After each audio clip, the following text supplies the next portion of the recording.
الحمد لله نحمده ونستعينه ونستغفره ونعوذ بالله من شرور أنفسنا ومن سيئات أعمالنا من يهده الله فلا مضل له ومن يضلله فلا هادي له وأشهد أن لا إله إلا الله وحده لا شريك له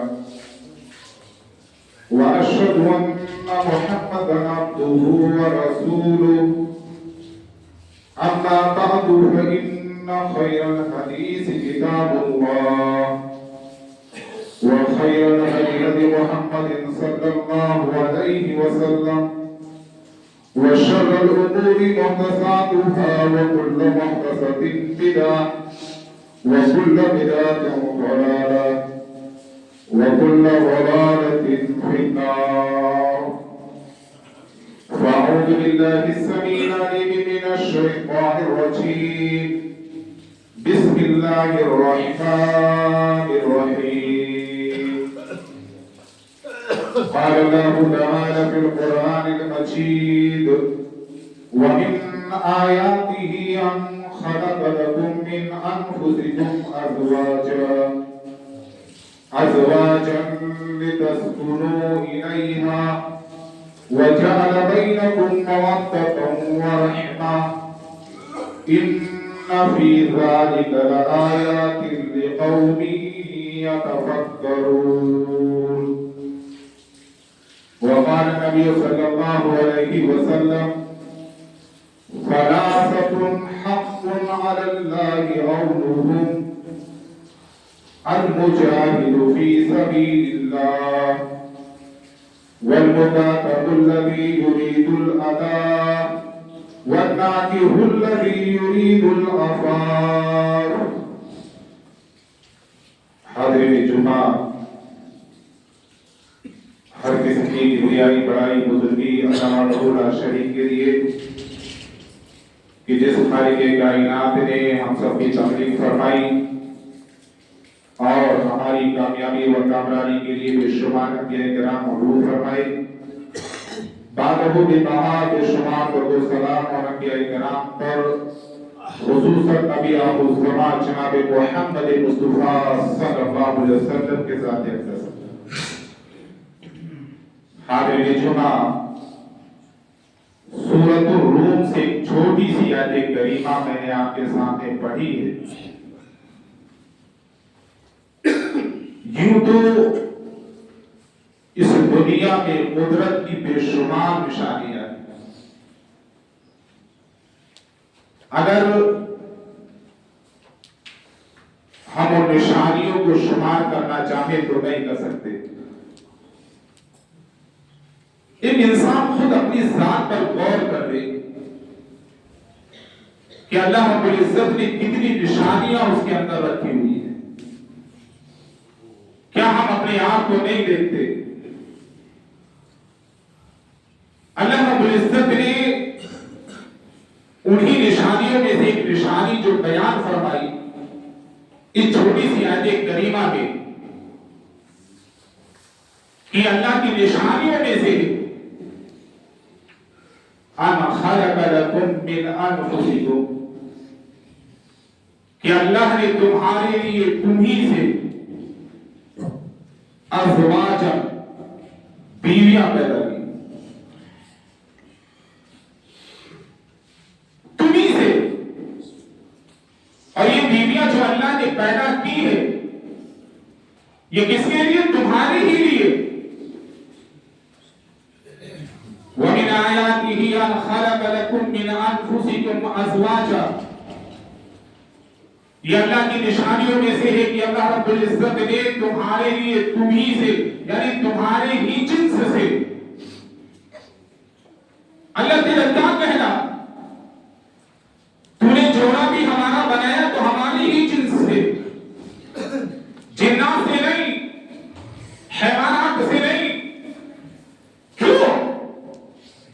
اللہ آگے وجہ بھی بیان فرما رہا ہے یہ جوڑے ہم نے تمہارے لیے کیوں بنائے؟ تمہاری ہی جن سے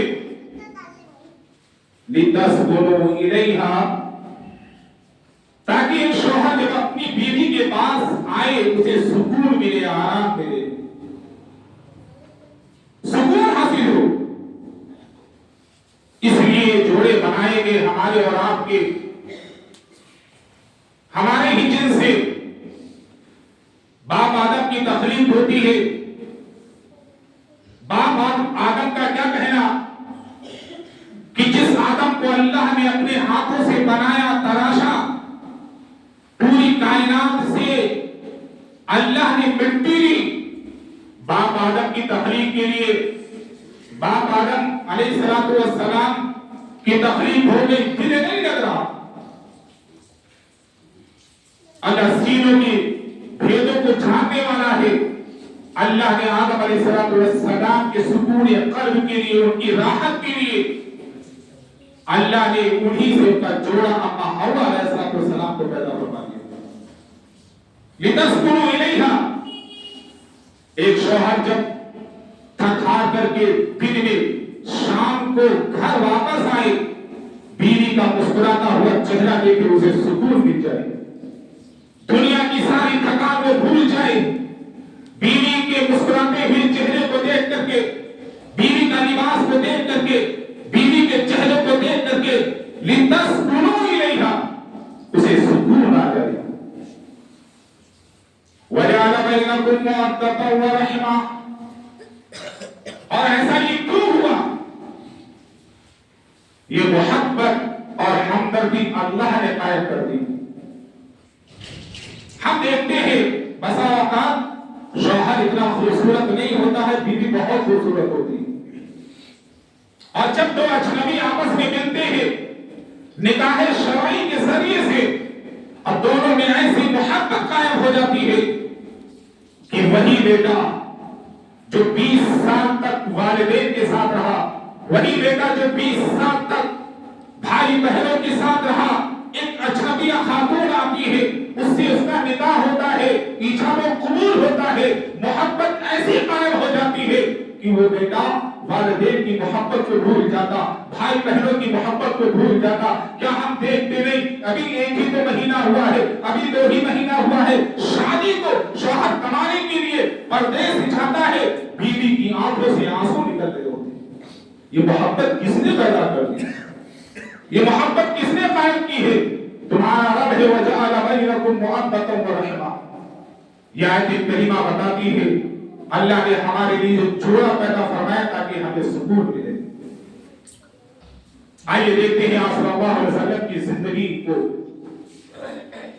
صحیح بخاری کی حدیث ہے، امی عائشہ رضی اللہ تعالیٰ عنہ فرماتی ہے کہ جب آپ صلی اللہ علیہ وسلم پر پہلی وحی نازل ہوئی، اقرأ باسم ربک الذی خلق، خلق الانسان من علق، اقرأ وربک الاکرم، الذی علم بالقلم، علم الانسان ما لم یعلم۔ آپ صلی اللہ علیہ وسلم کانپتے ہوئے شدید پریشانی کے عالم میں گھر میں داخل ہوتے اور کہتے زمبلونی زمبلونی، کس کو حکم ہو رہا؟ بیوی کو، زوجہ محترمہ کو، حضرت خدیجہ رضی اللہ تعالیٰ عنہا کو، جو عرب کی سب سے رئیسہ خاتون ہے، سب سے مالدار۔ زمبلونی زمبلونی، شوہر کا حکم ملا، پوچھا نہیں کیوں، چادر اڑا دی گئی۔ امی عائشہ رضی اللہ تعالیٰ عنہ بیان فرماتی ہے، بخاری کی حدیث ہے، بخاری کے الفاظ ہے، میرے بھائیوں، جب آپ صلی اللہ علیہ وسلم کا خوف جاتا رہا تب آپ صلی اللہ علیہ وسلم نے کہا لقد خشیت علی نفسی، مجھے اپنی جان کا خطرہ ہو گیا تھا۔ قربان چاہیے حضرت خدیجہ رضی اللہ تعالیٰ عنہ پر یہ جملہ سنا، ہاتھ رکھتی ہے آپ صلی اللہ علیہ وسلم کے منہ مبارک پر، میرے شوہر نہیں، کلا ہرگز نہیں، یہ جملہ آپ اپنی منہ سے نہ نکالیں، کلا ہرگز نہیں، ابشر، آپ کو تو بشارت ہو۔ بیویاں ایسے ہوتی ہیں، شوہر کو پریشانی میں دیکھے، شوہر کو تکلیف میں دیکھے، شوہر کو مصیبت مصیبت میں دیکھے شوہر کی پریشانی کو کم کر کے اس کی تکلیف کو کم کر کے اس کی مصیبت کو کم کر کے اسے سکون پہنچائے لتسکنوا الیہا کہا ہرگز نہیں فواللہ لا یخزیک اللہ ابدا میرے سرداج آپ کو اللہ کبھی رسوا نہیں کر سکتا قسم بھی کھا رہی ہے کہیں سے میرے شوہر کو سکون مل جائے میرے شوہر کو اطمینان آ جائے کہا فواللہ لا یخزیک اللہ ابدا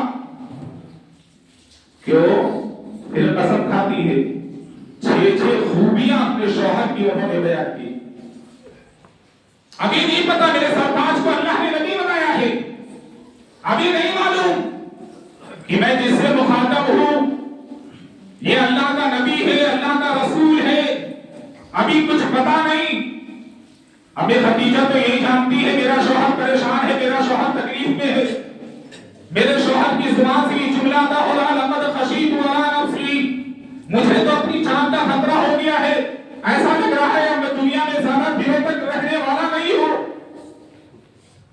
6 دلیلیں دیتی ہے 6 خوبیاں بیان کرتی ہے کہ جس شخص کے اندر جس آدمی کے اندر یہ 6 خوبیاں موجود ہوں اللہ اسے رسوا کیسے کر سکتا ہے اللہ اسے ضائع کیسے کر سکتا ہے واللہ انک لتصل الرحم اللہ کے قسم آپ تو صلہ رحمی کرنے والے وتصدق الحدیث آپ ہمیشہ سچ بولتے ہیں وتحمل الکلہ آپ بوجھ اٹھاتے ہیں آپ بوجھ برداشت کرتے ہیں وتقسیم المعلومہ 15 سال ہو گئے آپ کی رفاقت کے میں دیکھتی ہوں معاشرے میں سماج میں سوسائٹی میں مکہ میں جو کمزور ہے غریب ہے آپ اسے کما کر کے محنت کر کے کھلاتے وتقسیم المعلومہ وتقری الضیف مہمان نواز وتعین علی نوائب الحق حق کے واقعات میں آپ لوگوں کی مدد کرنے والے ہیں جس کے اندر اتنی خوبیاں موجود ہو اللہ اسے رسوا اور ضائع برباد کیسے کر سکتا ہے ایسی ہوتی ہے عورتیں میرے بھائیوں تسکنوا الیہا صلح حدیبیہ کو کون نہیں جانتا ہے صلح ہو گئی شرائط طے پانے کے بعد آپ صلی اللہ علیہ وسلم نے صحابہ کرام سے کہا قوموا کھڑے ہو جاؤ فانحروا ثم احلقوا اپنے اپنے جانور قربان کر دو اور پھر سر بڑھوا دو صحابہ نے کوئی دھیان نہیں دیا کیوں صحابہ پریشان ہیں ہم تو مکہ والوں سے لڑنے کے لیے نہیں آئے ہیں ہم تو اسے جب و جلال کے لیے نہیں آئے ہیں ہم تو بیت اللہ کی زیارت کرنے کے لیے آئے تھے ہم تو عمرہ کرنے کے لیے آئے تھے ان ظالموں نے حدیبیہ کے مقام پر ہمارا راستہ روک دیا آواز دینے والی ذات کون ہے کہنے والی ذات کون ہے قوموا فانحروا ثم احلقوا بخاری کے الفاظ ہیں صحابہ نے دھیان نہیں دیا نبی رحمت صلی اللہ علیہ وسلم نے 3 دفعہ کہا آپ صلی اللہ علیہ وسلم پریشان ہو گئے کیا بات ہے کیا وجہ ہے جو میرے جانثار صحابہ میرے ساتھی میرے وضو کے پانی کو زمین پر گرنے نہیں دیتے تھے میں تھوکتا تھا ہوڑ مچ جاتی تھی تھوک لینے کے لیے میرے صحابہ میرے تھوک کو اپنے جسموں پر بن گیا کرتے تھے آج میں کہہ رہا ہوں میرے صحابہ کھڑے ہو جاؤ اپنی جانور قربان کر دو اور اپنے سروں کو بڑھوا دو کوئی دھیان نہیں اسی پریشانی کے عالم میں خیمے میں داخل ہوتے کون موجود تھے سلمہ رضی اللہ تعالی شوہر کو پریشان دیکھا شوہر کو مصیبت میں دیکھا پوچھا میرے سرتاج بات کیا ہے وجہ کیا ہے کہا ایسی بات ہو گئی آپ صلی اللہ علیہ وسلم سے امی سلمہ رضی اللہ تعالی عنہ نے کہا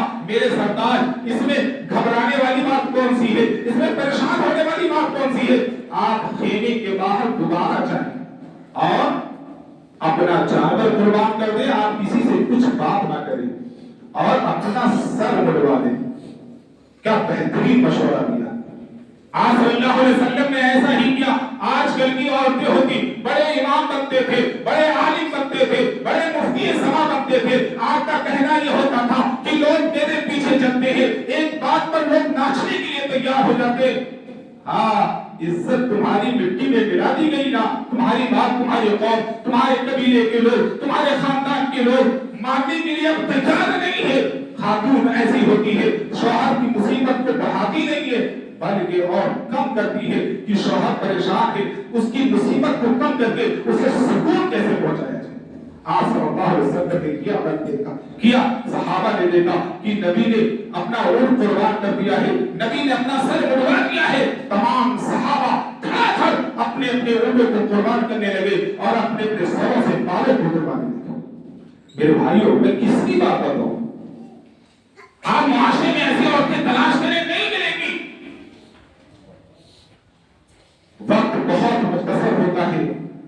آپ صلی اللہ علیہ وسلم کی بیٹی فاطمہ کو لے لیجیے، حضرت اسماء بنت ابی بکر کو اٹھا لیجیے، سبوں نے اپنے شوہروں کا خیال کیا اور وہ اسباب مہیا کیے جس سے شوہروں کو سکون آئے، شوہروں کو سکون ملے۔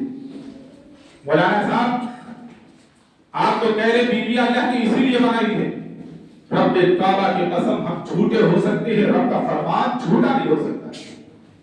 آج ہم نے بھی تو شادیاں کی ہوئی ہے، ہمارے پاس تو بھی بیویاں ہیں، لیکن ہمیں تو سکون کہیں سے نہیں ملتا ہے۔ ایسا لگتا ہے کہ شادی سے پہلے ہی ہم اچھے تھے۔ اور کہا بھی جاتا ہے مشورہ لے، کسی سے شادی کرے تو نہ کرے کہ نہ کرے، تو کہتے بھائی تنہا ہو وہی بہتر ہے تمہارے لیے۔ کیوں؟ تم جو سوچ رہے ہو نا کہ شادی کرو گے تمہیں سکون ملے گا، آرام ملے گا، یہ ہونے والا نہیں ہے۔ اور یہ مسئلہ بھی مشہور ہے کہ شادی وہ اس لڈو یعنی مٹھائی کی طرح ہے کہ کھاؤ تو پچھتاؤ، نہ کھاؤ تو پچھتاؤ۔ آج یہی مشورہ لوگ دیتے ہیں، ہمارا کردار ہی ایسا ہے۔ آج صلی اللہ علیہ وسلم نے تو فرمایا تھا تنکح المرأة لأربع، لمالها ولحسبها ولجمالها ولدينها فاظفر بذات الدين تربت يداك۔ عورتوں سے شادی 4 چیزوں کی بنا پر کی جاتی ہے۔ نکاح 4 چیزوں کی بنیاد پر عورتوں سے کیا جاتا ہے۔ مال دیکھ کر، مال کی وجہ سے، لمالها ولحسبها، حسب و نسب دے کر کے، ولجمالها، خوبصورتی دے کر کے، ولدینها، دین کی وجہ سے۔ آپ صلی اللہ علیہ وسلم نے فرمایا کامیابی پانا چاہتے ہو، سکون پانا چاہتے ہو، تمہاری زندگی میں تمہیں سکون ملے، فاظفر بذات الدین، دیندار خاتون کا انتخاب کرو، تبھی تمہیں کامیابی مل سکتی ہے، تبھی تمہیں سکون مل سکتا ہے، تبھی تمہیں راحت مل سکتی ہے۔ نہیں کرو گے، مال دیکھو گے، حسب و نسب دیکھو گے، یہ دیکھو گے کہ یہ عورت جہیز بہت لائے گی، سامان بہت لائے گی۔ آقا صلی اللہ علیہ وسلم فرماتے ہیں تم نے جہیز دیکھا ہے، تم نے مال دیکھا ہے، تم نے حسب و نسب دیکھا ہے، تم نے خوبصورتی دیکھی ہے، تارابت یداکا، تو تیرے دونوں ہاتھ مٹی میں مل جائے، یعنی ندامت ہی ہوگی، شرمندگی ہی ہوگی۔ تم سوچو گے کہ جس خاتون کو میں شریک حیات بنا کر کے لایا ہوں اس سے سکون مل جائے۔ آقا صلی اللہ علیہ وسلم فرماتے ہیں تارابت یدا، تیرے دونوں ہاتھ مٹی میں مل جائے، ایسا لگے گا سونا گھر میں نہیں لائے ہیں، مٹی اٹھا کر کے ہم دے رہے ہیں۔ آج ہماری شادیاں کیسی ہوتی ہے ہم سبھی دیکھتے ہیں، رسم و رواج سے گھری ہوئی شادیاں، بارات ہم لے جائیں، جہیز کا مطالبہ ہم کریں اور پھر یہ سوچیں زندگی میں سکون آ جائے۔ رب کعبہ کی قسم، زندگی میں سکون نہیں آ سکتا ہے۔ تجھے آرام تو بیڈ میں مل سکتا ہے، تجھے آرام تو فریج سے مل سکتا ہے اور اے سی سے مل سکتا ہے، واشنگ مشین سے مل سکتا ہے، لیکن جو شریک حیات بنا کر کے جس بیوی کو لایا ہے اس سے کبھی تجھے آرام اور سکون نہیں مل سکتا۔ کیوں؟ آپ صلی اللہ علیہ وسلم فرماتے ہیں تو نے دینداری نہیں دیکھی ہے، تارابت یدا، تجھے سکون کہیں سے نہیں مل سکتا۔ صحابہ نے دینداری دیکھی، صحابہ کی زندگیوں میں شادیاں کیسے ہوتی تھی میرے بھائیوں۔ آئیے اب احادیث کا مطالعہ کرتے ہیں، ہمیں پتہ چلے گا شادی ہو گئی، رسول اللہ صلی اللہ علیہ وسلم کو خبر نہیں ہوتی، ایسی شادیاں ہوتی تھی۔ حضرت جابر سے ملاقات ہوتی ہے، آپ صلی اللہ علیہ وسلم نے پوچھا، بخاری کے الفاظ ہیں، حل نکحت یا جابر، اے جابر کیا تو نے شادی کر لی؟ حضرت جابر کہتے ہیں میں نے کہا قلت نعم یا رسول اللہ، اللہ کے رسول میں نے شادی کر لی ہے۔ آپ نے دوسرا سوال کیا، ماذا، کس خاتون سے شادی ہوئی ہے؟ آپ بھی کہہ رہے نام سیبہ، کیا باقرہ عورت سے شادی کی ہے یا کسی سیبہ عورت سے شادی کی ہے؟ کہا اللہ کے رسول صلی اللہ علیہ وسلم بل سیبہ، میں نے سیبہ خاتون سے شادی کی ہے. سیبہ خاتون اس عورت کو کہتے جو پہلے سے کسی شوہر کا منہ دیکھ چکی ہو. شوہر نے یا تو طلاق دے دی ہو یا شوہر کا انتقال ہو گیا ہو, اس خاتون کو سیبہ کہا جاتا ہے. آج صلی اللہ علیہ وسلم نے فرمایا فَحَلَّا جَارِيَةً تُلَائِمُكَ, تو نے باقرہ خاتون سے شادی کیوں نہیں کی؟ وہ تیرے ساتھ ہنستی, تیرے ساتھ کھیلتی, تو اس کے ساتھ کھیلتا, تو اس کے ساتھ ہنستا. کہا کہ رسول صلی اللہ علیہ وسلم آپ کو تو معلوم ہے میرے باپ عبداللہ کا انتقال, یا میرے باپ حضرت عبداللہ غزوہ احد میں شہید کر دیے تھے. انہوں نے 2 بیٹیاں چھوڑی ہیں, وہ ساری کی ساری میری سگی بہنیں ہیں. اے اللہ کے رسول صلی اللہ علیہ وسلم ابھی وہ کچی عمر کی ہے, اگر مجھے طرح میں کوئی خاتون نہ تجربہ خاتون لے آتا تو وہ بھی ان میں کھل بھی جاتی, ان کا خیال کون کرتی. اس لیے میں نے سیبہ خاتون کا انتخاب فرمایا. حدیث پڑھتے جائیے, وہی مدینہ ہے, آپ صلی اللہ علیہ وسلم مدینہ میں موجود ہے. آپ صلی اللہ علیہ وسلم کو حضرت جابر نے بلایا ہے. عبد الرحمن بن عوف ہم ہو واقعہ کو بارہا سنتے رہتے ہیں. جو نکاح خواہ ہوتے ہیں, قاضی صاحب ہوتے ہیں, ہمیں یاد دلاتے ہیں کہ جس عبد الرحمن نے اللہ اور اس کے رسول کے لیے سب کچھ قربان کر دیا, اور اسی عبد الرحمن کی جب مدینہ کی ایک انصاریہ خاتون سے شادی ہوتی ہے, آپ کو دعوت نہیں دی, آپ کو نہیں بلایا. آپ نے وہ زردی دیکھی, پوچھا یہ زردی کیسی ہے؟ کہا اللہ کے رسول صلی اللہ علیہ وسلم میں نے شادی کر لی, یہ وہ زردی وہی ہے. آپ صلی اللہ علیہ وسلم نے پوچھا مہر کتنا کیا ہے؟ کہا اللہ کے رسول صلی اللہ علیہ وسلم کھجور کی گٹھلی بھر سونا, یعنی کھجور کی گٹھلی کے برابر سونا دیا ہے. پھر کہا آپ صلی اللہ علیہ وسلم نے اولی بولو دشا. پتا کیا چلا اس حدیث سے کہ آپ صلی اللہ علیہ وسلم نے فرمایا کہ ولیمہ کرو چاہے بکری ہی کیوں نہ ہو. پہلی بات کہ شادی میں آپ صلی اللہ علیہ وسلم کو حضرت عبد الرحمن بن عوف نے نہیں بلایا. مدینہ کوئی بہت بڑی بستی نہیں تھی, وہ زردی دیکھی آپ صلی اللہ علیہ وسلم نے. تب آپ کو پتا چلا عبد الرحمن کی شادی ہو گئی ہے, وہ بھی پوچھنے پر. اور دوسری چیز کیا معلوم ہوتی ہے اس حدیث سے کہ صرف شادی میں 2 ہی خرچ ہے, بس 2 خرچ, ایک مہر ہے اور دوسرا ولیمہ. اور یہ دونوں خرچ کس پر ہے؟ صرف لڑکے پر ہے, لڑکی والوں پر کوئی خرچ نہیں ہے. اور آپ صلی اللہ علیہ وسلم نے فرمایا اولی بولو دشاہ, ولیمہ کرو چاہے بکری کیوں نہ ہو. ہم اور آپ اس حدیث سے یہ نہ سمجھ لیں کہ آپ صلی اللہ علیہ وسلم نے کہا گوشت ہونا ضروری ہے.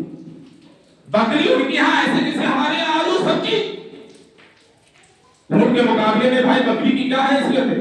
اور آپ صلی اللہ علیہ وسلم کا ولیمہ دیکھ لیجئے, وہ صحیح بخاری میں ہے. آپ صلی اللہ علیہ وسلم غزوہ خیبر سے واپس ہوئے, حضرت صفیہ بنت حوی بن اخطب سے آپ نے شادی کی. 3 دن خلوت فرمانے کے بعد آپ خیمے سے باہر نکلے, راستے میں شادی ہو گئی. آپ نے یہ نہیں دیکھا کہ مدینہ چلیں گے, اپنی عائشہ بھی تو ہے, حضرت سودا بھی تو ہے, میرے گھر والیاں بھی تو ہے, وہ نہیں شریک ہوں گی تو ناراض ہو جائیں گی. راستے ہی میں آپ نے شادی کر لی. اور آپ صلی اللہ علیہ وسلم نے حضرت انس کو کہا کہ بلا لو صحابہ کرام, دسترخوان بچھا دیا جائے. حضرت انس فرماتے فَأُلْقِيَ فِيهَا مِنَ التَّمَرِ وَالْعِقْبِ وَالسَّمَنِ. آپ کا ولیمہ کیسا تھا کہ اس دسترخوان پر کھجور لا کر کے ڈال دیا گیا, پنیر لا کر کے ڈال دیا گیا, اور گھی لا کر کے ڈال دیا گیا. فَكَانَتْ وَلِيمَتُهُ, آپ کا ولیمہ ہو گیا. راستے میں شادی, راستے میں ولیمہ. وہ تو جب آپ صلی اللہ علیہ وسلم مدینہ تشریف لائے تب پتہ چلا امی عائشہ رضی اللہ تعالیٰ عنہا کو, حضرت سودا کو, حضرت حفصہ کو کہ آپ صلی اللہ علیہ وسلم کی شادی حضرت صفیہ سے ہو گئی. آج کتنی لڑکیاں جہیز کی خاطر گھروں میں بیٹھی رہتی ہیں, باپ پریشان ہے. ہم کیا جانے اس باپ کی تکلیف کو, ہم تو صرف لڑکے ہی لڑکے والے ہیں. ارے ذرا تکلیف پوچھو جس کی یہاں صرف لڑکیاں ہی لڑکیاں ہوتی ہیں کہ لڑکی کے ہونے پر باپ کو کتنی تکلیف ہوتی ہے. اور جیسے ہی بچی پیدا ہوتی ہے اسی دن سے سیونگ شروع ہو جاتی ہے. تو جب بیٹی جوانوں کی شادی کرنا جہیز کے راچی گھر بنائیں، بغیر جہیز دیے ہوئے، بغیر بارات آئے ہوئے میں اپنی بیٹی کو اپنے گھر سے ودا نہیں کر سکتا ہوں، رخصت نہیں کر سکتا ہوں، ذرا تکلیف کیا ہوتی ہے۔ حضرت عمر سے کوئی آ کر کے پوچھے، حضرت عمر بن خطاب رضی اللہ تعالیٰ عنہ فرماتے ہیں جب میرے بہنوئی حضرت خنیس بن حذافہ صحابی رضی اللہ تعالیٰ عنہ انتقال کر کے میری بیٹی حضرت حفصہ بیوہ ہو گئی، سن 3 ہجری میں غزوہ احد کے بعد بیوگی کی چادر میری بیٹی نے اوڑھ لیا۔ میں اپنی بیٹی کا چہرہ دیکھتا تھا، مجھ سے رہا نہیں جاتا تھا، میں کبھی گھر کے اندر آتا، کبھی گھر کے باہر جاتا تھا، جب میں اپنی بیٹی کی اداسی دیکھتا تھا، کیوں ابھی میری بیٹی کی عمر کیا ہے، 21 سال کی میری بیٹی حفصہ ہے اور بیوگی کی زندگی گزار رہی ہے، شوہر جدا ہو گیا ہے، شوہر کے ساتھ چھوڑ دیا ہے، شوہر اس دنیا سے رخصت ہو گیا ہے۔ اچانک دل میں خیال آتا ہے حضرت عثمان کی بیوی آپ صلی اللہ علیہ وسلم کی بیٹی حضرت رقیہ کا بھی تو انتقال ہو چکا ہے، چلو عثمان کے پاس چلتے ہیں اور حضرت عثمان سے کہتے ہیں میری بیٹی حفصہ سے شادی کر دو۔ آئے حضرت عثمان رضی اللہ تعالیٰ عنہ نے کہا مجھے بھی کچھ دن چاہیے، چلے آتے ہیں اور اس کے بعد کچھ دنوں کے بعد جب ملاقات ہوتی ہے عثمان کچھ بتایا نہیں، حضرت عثمان کہتے ہیں کہ شادی آپ کی بیٹی حفصہ سے نہیں کر سکتا، مجھے کچھ اطمینان حاصل نہیں ہو رہا ہے۔ میرے بھائیوں حضرت عمر کی جسم پر کپکپاہٹ طاری ہو گئی، ہاتھ کانپنے لگے، آنکھوں میں آنسو آ گئے، چہرہ جھک گیا۔ چلو یار غار حضرت ابو بکر صدیق کے پاس جاتے ہیں، بیٹی کے نکاح کا پیغام لے کر کے وہاں پہنچتے ہیں۔ حضرت ابو بکر نے کوئی جواب نہیں دیا، حضرت عمر کہتے میں نے کان لگا دیا، حضرت ابو بکر کے ہونٹ کی طرف کوئی جواب آئے، کوئی جواب نہیں آ رہا ہے۔ میں بڑا پریشان ہوا، اتنی تکلیف تو حضرت عثمان کے جواب دینے پر نہیں ہوئی جتنی تکلیف مجھے حضرت ابو بکر کے جواب نہ دینے پر ہوئی، خاموشی پر ہوئی۔ حضرت عمر فرماتے ہیں میری آنکھوں میں آنسو ہے، اب میں کہاں جاؤں، بیٹی میری حفصہ بیوگی کی زندگی بسر کر رہی ہے، کوئی ساتھ دینے والا نہیں ہے۔ شکایت لے کر کے آقا صلی اللہ علیہ وسلم کے دربار میں پہنچ جاتے ہیں۔ آقا آپ کو تو پتا ہے میرے بہنوئی خنیس بن حذافہ صحابی کا انتقال ہو چکا ہے، آپ کو یہ بھی بات معلوم ہے میری بیٹی حفصہ بیوہ ہو چکی ہے، وہ تکلیف میں رہتی ہے، دن رات رویا کرتی ہے، شوہر کی جدائی کیا ہوتی ہے، جدائی کا غم کیا ہوتا ہے، کوئی آ کر کے میری بیٹی حفصہ سے پوچھ لے۔ آقا یہ تکلیف مجھ سے دیکھی نہیں گئی، میں عثمان کے پاس جاتا ہوں، عثمان نے انکار کر دیا، میں نے سوچا ابو بکر میرے دوست تھے، میرے دکھوں کے ساتھی ہیں، ابو بکر کے پاس نکاح کا پیغام لے جاتا ہوں، ابو بکر نے کوئی جواب نہیں دیا۔ آج صلی اللہ علیہ وسلم نے فرمایا عمر غم نہ کرو، فکر نہ کرو، کیا میں تمہاری بیٹی کا رشتہ اس شخص سے نہ کرا دوں، اس شخص سے جو ابو بکر عثمان سے بہتر ہے، اور عثمان کی شادی اس لڑکی سے نہ کراؤں جو حفصہ سے بہتر ہے۔ اب حضرت عمر کو اطمینان ہوا کہ میری بیٹی حفصہ کو شوہر کون ملنے والا ہے جو ابو بکر سے افضل ہے، جو عثمان سے افضل ہے۔ پھر آج صلی اللہ علیہ وسلم نے کہا اے عمر اپنی بیٹی حفصہ کی شادی مجھ سے کر دو، اور میں عثمان کی شادی اپنی بیٹی ام کلثوم سے کرانا چاہتا ہوں۔ میرے بھائیو یہ تکلیف ہوتی ہے باپ کی جب جوان بیٹی گھر میں بیٹھی رہے۔ آج ہم نے ایسا معاشرہ سماج اور سوسائٹی بنا دیا ہے کہیں سے لگتا ہی نہیں ہے محل الحدیث سے بات۔ پٹاخے ہماری شادیوں میں پھوڑے جاتے ہیں، بارات ہم لے جائیں، جہیز کا مطالبہ ہم کریں، پڑھا تھا کہیں پر صداقت کیا ہے اللہ عالم کے سوا۔ اسی لکھنؤ کا واقعہ ہے، میر تقی میر عثمانی نے، آپ سبھی جانتے ہیں، جب پہلی رات سب جائیداد پیش کر کے جہیز کے لالچیوں کا انہوں نے پیٹ بھرا تھا، اور جب پہلی رات کو دلہن گھر پہنچتی ہے، سسرال آتی ہے، جہیز کے